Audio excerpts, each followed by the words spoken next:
Hey everybody, Chris here. I'm going to do a little video and shout out over to Matt over at the Neverenuffammo channel. He's been a source of inspiration for me for a while. I really love his channel, man. If you're into guns, prepping, survival, politics, gear, I strongly encourage you to go check the guy out. He's got a really good channel, man. He's one of us. He's just a regular guy, man, just doing this, and I've learned a lot from him. So, and I think you will too.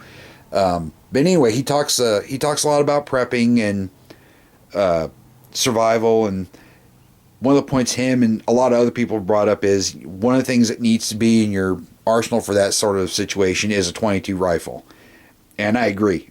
Small game, heck, even larger game if you need to be really quiet, and even last ditch personal protection. There's a niche for the 22 in your prepping arsenal.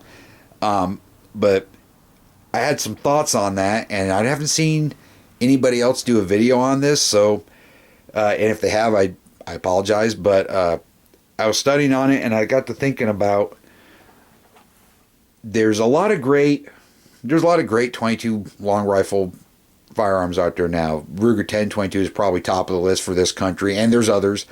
The Marlin Model 60, 575, 595. Anyway, but the 795, that was it. Anyway, so however, I've got a little bit of a different take on it, at least for the prepping scenario, and I'm going to illustrate it with these three rifles here. And what we've got is a Marlin 39A. This is another Marlin. This is an XT22. This is a newer one. I've had it for about a year or so. And we have a Remington 572 Fieldmaster. And of course we've got a lever action, a bolt gun, and a pump. And despite the different operating systems, these all have one thing in common, and that is they're all tube-fed, manually operated repeaters.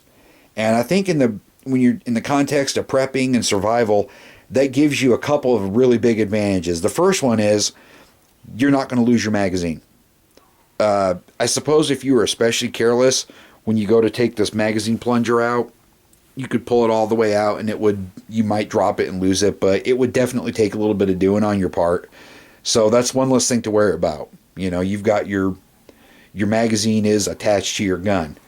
The other and more important aspect, though, is because they're tube fed and because they're manually operated, these will fire the whole gamut of, obviously not Magnum, but 22 rimfire ammo, from short, long to long rifle. And I think that's a huge advantage if you're going to be considering something for the purposes specifically of prepping, because this means any kind of 22 non-Magnum ammo you find, you can stick in there and it'll run.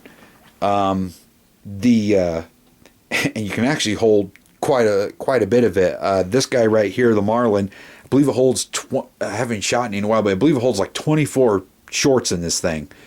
So if you needed some quieter options, or that's all you could find, you're good to go. So anyway, guys, not going to drag this out real long, but like I said, I just wanted to bring this to some of you guys' attention. It's just a little something to think about, and give Matt a shout out over at his channel. Like I said, encourage you guys to go check him out. And just to Matt, thanks, man. I appreciate you responding to my comments and like the inspiration you've given me. So that's about it. You guys enjoy the rest of your week, and everybody have a great one.